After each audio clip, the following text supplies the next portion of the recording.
Hello again everyone, and welcome again to my channel. And today we got ourselves another 1/6 scale figure, this time of Jill Valentine in her attire from Resident Evil 3 Nemesis.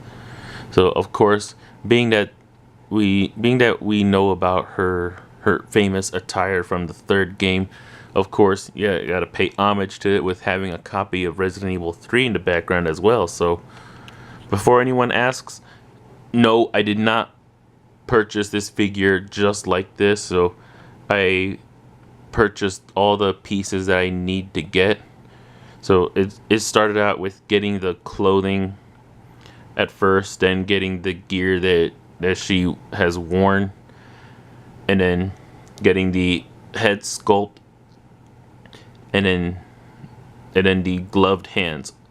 Although originally in Resident Evil 3 she did not have those gloved hands to start with, since if you look at the gameplay itself and in the cutscenes, she didn't have anything like that. But according to Umbrella Chronicles and then to the GameCube remake of Resident Evil, which eventually got into the PS3, PS4, Xbox One, update. But so we now know this is just, as well as Resident Evil Operation Raccoon City, which she has her famous attire from the third game, as well as other add-ons that weren't there. So this is just my personal customization of her. I don't know about how others have done this, but this is how I got her done. And just the gloves and the head sculpt, it was an extra that I got. That's the same head sculpt from the Our World figure of her stars variation. It's the same one, it's just with I purchased the head and the hands separate.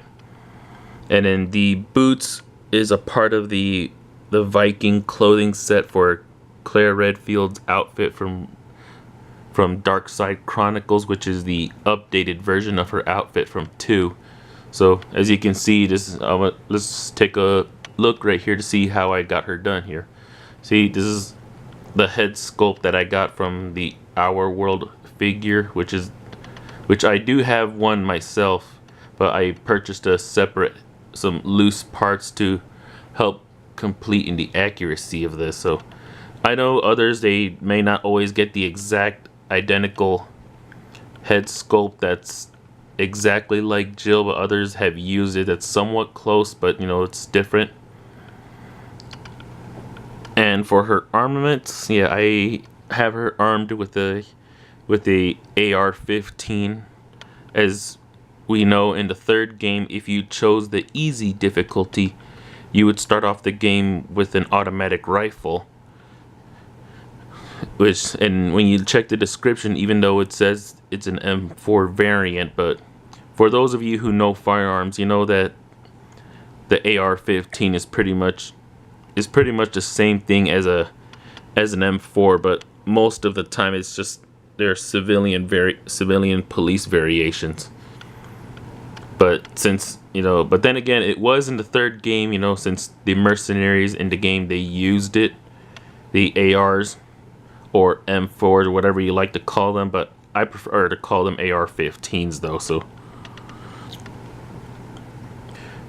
and you just take a look around, and on her back I have her with a SPAS 12 shotgun.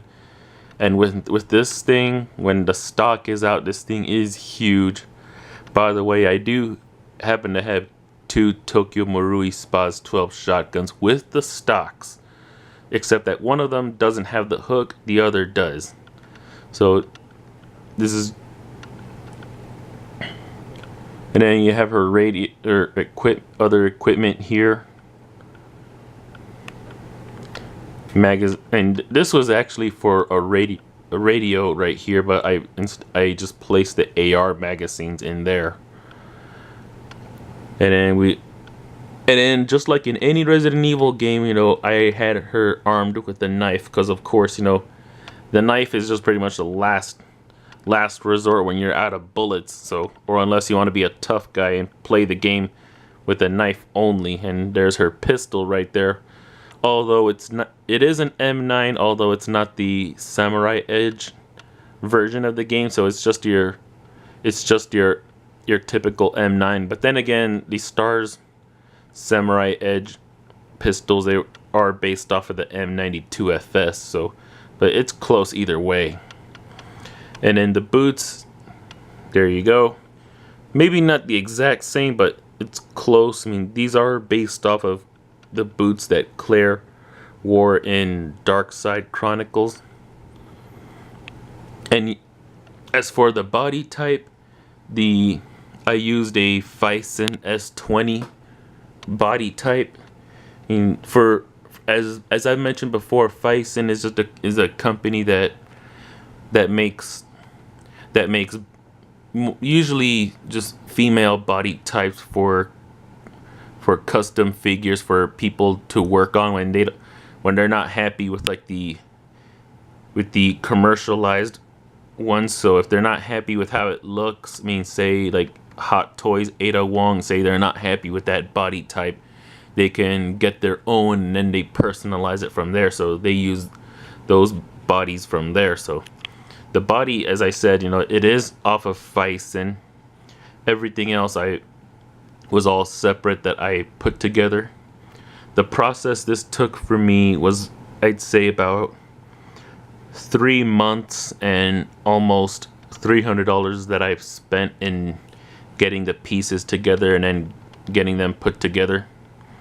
When I first got initially like almost 90% of it done, I thought her clothes wouldn't fit onto the body, being that it's an S20, and S20 is like the large size figures, because you know the larger size breasts and whatnot. So I thought that was gonna be an issue, but it slipped on just fine, you know, without any struggle.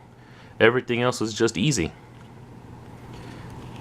And of course, those of you who have a dirty mind, you can see underneath her skirt, and yes, those body parts are that detailed, as well as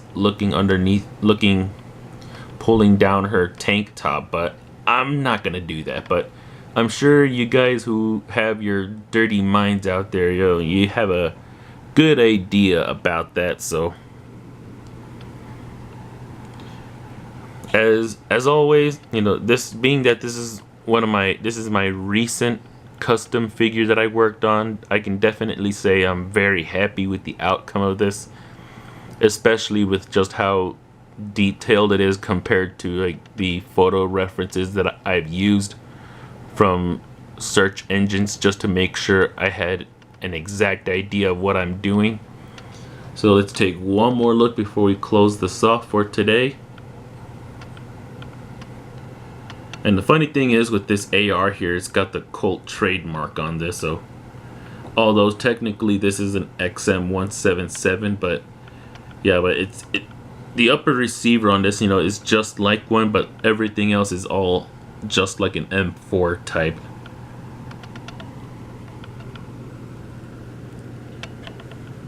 And of course you got the game right there.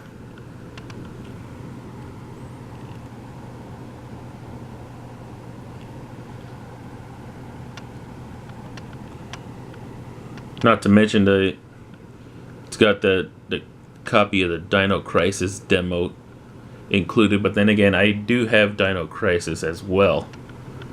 Black label version right here. I mean, I also do have the Greatest Hits one, which only thing is it was more loose. It doesn't have the manual. I actually have 3 copies of this game. Well, the very first one I got, you know, the condition of the disc is like really scratched up, and once I get after a certain save point in the game just stops from there. It doesn't even go any further. It just stays and freezes. That's why I got a hold of those 2 other copies. The second one, which wasn't fully complete because it was missing a manual, and the third one right here comes complete with everything. So it's definitely good for display and everything, especially with this figure. Other than that, I'll be looking forward to my next custom project. What will it be? I don't know, but eventually I will announce that as soon as whenever. Until then, goodbye.